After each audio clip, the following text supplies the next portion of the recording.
Oui, bonjour. Je viens présenter le diplôme d'université qu'on a créé à Strasbourg avec l'aide de l'hôpital Necker. Donc on est en train d'installer la présentation. Je crois que j'ai... Ouais. D'accord.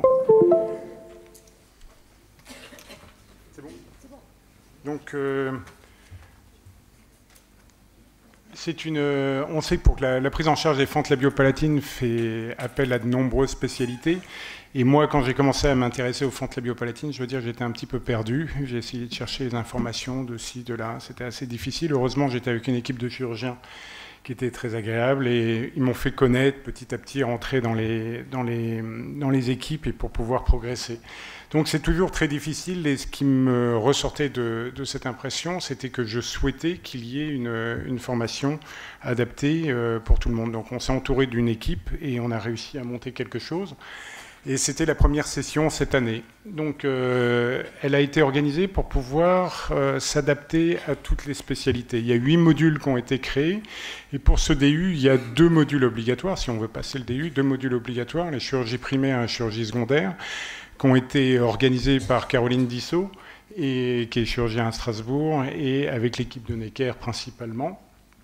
Et on a après adjoint des modules optionnels, qui sont les soins infirmiers avec Marie-Camille Coste, la psychologie avec Pascal Gavel, l'orthophonie avec... ça y est, j'ai un trou. Cécile Chapuis, excuse-moi.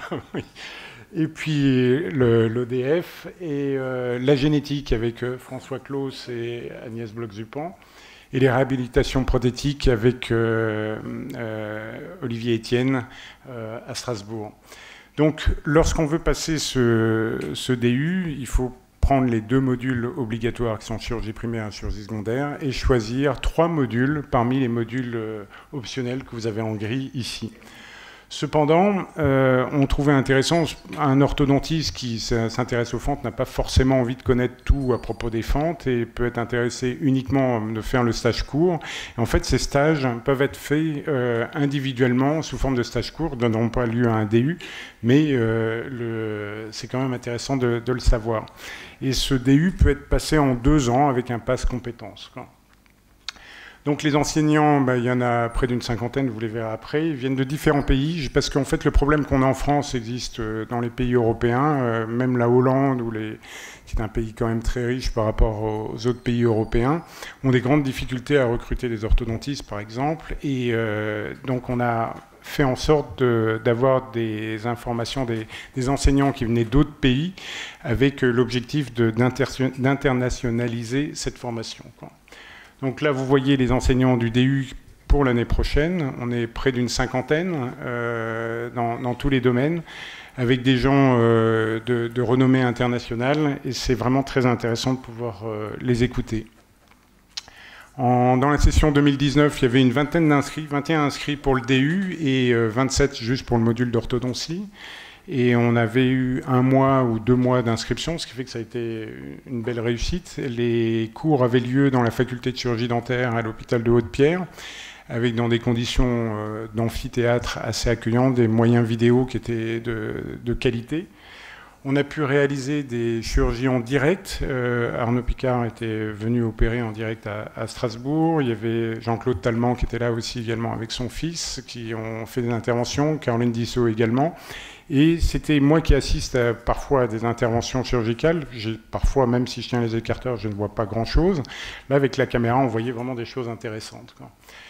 On a fait systématiquement des tables rondes, c'est-à-dire qu'il y avait des temps de pause où les questions étaient posées, parce que c'est vrai que les fentes labiopalatines, si on avait vraiment la réponse à tous les protocoles, ce DU n'aurait aucune utilité. Ce qui fait qu'il y avait des gens, notamment des chirurgiens ou des orthodontistes, qui n'avaient pas du tout les mêmes points de vue.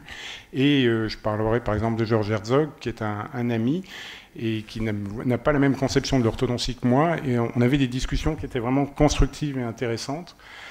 Après, pour le reste, il y avait ces enseignements à distance, parce que sur les 8 modules, il y en a 4 qui se font en présentiel, donc l'orthodontie, les chirurgies primaires et secondaires et la prothèse, mais les autres se font par Internet, ce qui est vraiment très utile, parce que les gens n'ont pas forcément envie de se déplacer toujours sur Strasbourg. Il y a un coût, et ils peuvent organiser leur temps de travail, de révision comme ils le souhaitent, et chaque module est conclu par un quiz. Et puis, une chose qui est importante, on fait tout pour que ces modules soient remboursés, pas le DU, mais les modules, les stages courts, et notamment, on a obtenu le DPC et le FIFPL pour l'instant un module, mais on va en obtenir pour d'autres, et c'est vraiment l'objectif, de telle façon que les gens qui ont des moyens peut-être plus limités que d'autres puissent avoir accès à cette formation. Donc en 2020, cette fois-ci, il y a des gens qui ont souhaité venir s'inscrire et qui sont d'origine étrangère, des Suisses, des Allemands et peut-être des Hollandais. Et donc, on aura une traduction simultanée pour les cours en présentiel à la faculté de chirurgie dentaire.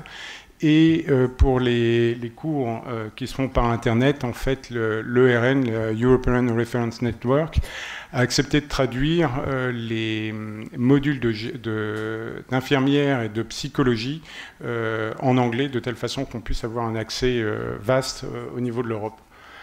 Après, on aura aussi la réalisation en direct d'une plaque épiglottique pour les enfants qui ont une séquence de Pierre Robin. Ça sera fait par le professeur Bert Broman de Cologne avec l'aide de l'équipe de Tübingen. Et on aura en même temps pour les orthodontistes des études approfondies sur des CBCT, avec si possible une réalisation en 3D aussi avec une réalité virtuelle. On aura également l'utilisation d'un outil pour faire des smile design, c'est-à-dire reconstruire un dentiste. Alors ça ne parlera pas forcément à tout le monde, mais quand on a un sourire en fin de traitement avec la chirurgie qui a été faite, l'orthodontie, on se retrouve avec des dents qui sont souvent dans un mauvais état, de forme réduite, une amélogénèse qui n'a pas été correcte, enfin pas mal de problèmes. Et avec cet outil-là, on pourra faire un TP pour expliquer comment reconstruire un sourire correctement avec quelque chose qui soit satisfaisant à terme. Et puis pour finir, quelque chose qui est assez important, on aura accès à Simular médical, c'est-à-dire qu'on aura des modèles en résine qui simulent le visage, la fente labiopalatine d'un bébé. Et donc il y aura d'abord une préparation, un cours sur PowerPoint, après une intervention en direct. Et puis pour finir, quelques heures après, un TP avec un senior qui simulera l'intervention sur ces modèles en résine et avec les moyens techniques et vidéo qu'on a à Strasbourg, on peut le faire. Sur des fantômes à côté, les étudiants chirurgiens évidemment feront l'intervention en suivant exactement les mêmes gestes que le chirurgien senior. Donc, et pour finir, on rajoute cette année un module, parce qu'il y avait eu des réflexions qui disaient que c'était bien, que chaque module était intéressant, mais qu'il y avait, on voyait finalement pas le cours complet d'une formation, enfin d'une prise en charge d'un protocole.